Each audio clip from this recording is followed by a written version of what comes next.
춤 때문에 벌어진 일인데 어떤 내용인가요? 네, 미국에 살고 있는 16세 소년 러셀 호닝이라는 소년이 큰 유명 게임사 두 곳에 대해서 소송을 걸었습니다. 이 소년이 유명한 소년인데요. 백패키드라고 해서 가방을 맨 소년으로 유명한 사람이에요. 왜 유명하냐? 바로 본인이 추고 있는 저 춤 때문이에요. 지금 보시는 저 춤 있죠? 저 춤 때문인데 이게 자기가 개발한 춤이거든요. 예. 근데 이 해당 게임 회사들이 자신의 춤을 허락도 받지 않고 사용해서 이득을 얻고 있다. 즉 아하. 저작권을 침해했다라고 하면서 소송을 제기한 겁니다.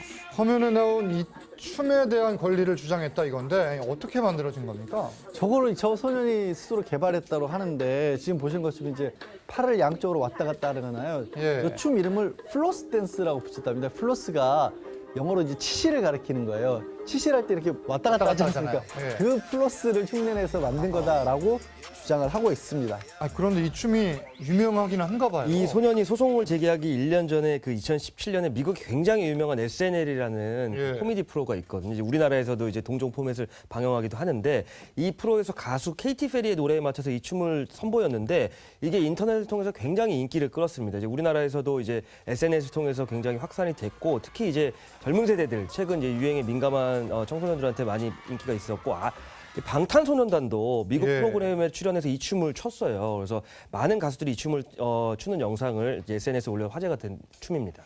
자, 이 한 소년이 TV에 나와 춘 춤이 이렇게 세계적인 인기를 얻게 된 건데 그런데 이 춤이 게임에 나오면 안 되는 겁니까? 이 소년 같은 경우에는 저작권 위반을 거죠. 미국의 예. 이제 저작권에서의 보호 대상이 안무에도 포함이 되는데 이 안무가 이제 특정한 독창적인 것이 어느 정도 포함이 돼 있으면 그 춤도 저작권 보호 대상이 됩니다. 근데 저 게임에서 본인의 허락도 없이 저것을 춤을 쓰면서 돈까지 벌고 있으니 예. 결국은 본인의 저작권에 대한 것을 침해했다 이렇게 주장을 하고 있는 겁니다. 자, 그러면 실제 이 춤 저작권 보호 대상 맞습니까?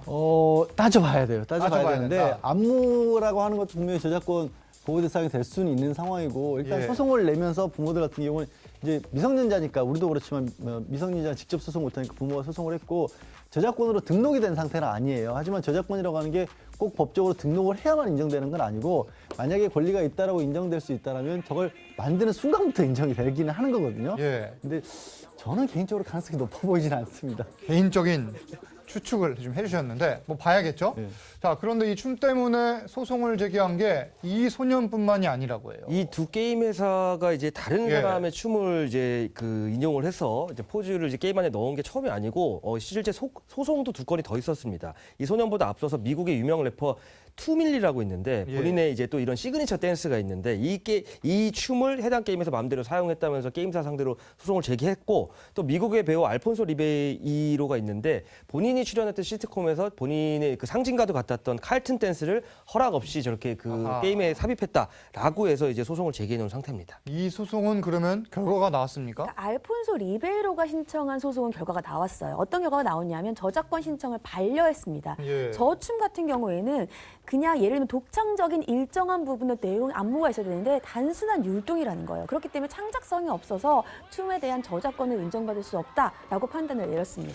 양 변호사님 조금 전 분석처럼 인정받기가 쉽지 않네요. 그러니까 어떤 거든지 그 어떤 감정이나 사상 같은 것들을 좀 담은 내용이 그것이 예. 바깥으로 표현이 된다라고 하는데 예를 들면 말로 치면 이런 것도 있죠. 우리 개그맨들이 다 짧은 단어 이런 것들 유행어로 많이 히트시키시는 경우도 많잖아요. 근데 그런 것들은 그거 하나만 갖고는 도대체 어떤 그 사람의 생각이 들어있다고 할지 예. 어떤 감정들을 풀어낸 것인지 보기가 어렵잖아요. 춤도 마찬가지예요. 저게 한 1, 2분 정도 돼서 예. 뭔가 우리가 그거 하나만으로도 야 이걸 공연할 수 있을 거다라는 정도는 아니잖아요. 그냥 왔다 갔다 하는 거는 저도 뭐 쉽게 따라할 수도 있고 아니, 이게 무슨 따라하시는지는 제가 이따가 보기로 하고 국내에서 뭐 네. 우리 개그맨들이나 배우들이 하는 뭐 특유의 춤 예. 이거를 만약에 게임으로 만든다. 그것도 어떻습니까? 저작권으로 아마 인정되기는 아하. 어려울 것 같아요. 거기에 그걸 만약에 쓰는데 그 배우나 그 개그맨의 표상 누가 봐도 저건 그 개그맨인데라고 한다면 예. 그걸 이유로 해서 좀 추가적으로 다른 걸 주장할 수 있을지 몰라도 너무 짧아서 쉽게 말씀드려서. 지금 양 알겠습니다. 변호사님 말씀하신 거 예. 제가 한 말씀 보태면 저도 같은 입장인데 예. 우리나라로 이게 적용하면 춤이 저작권 인정된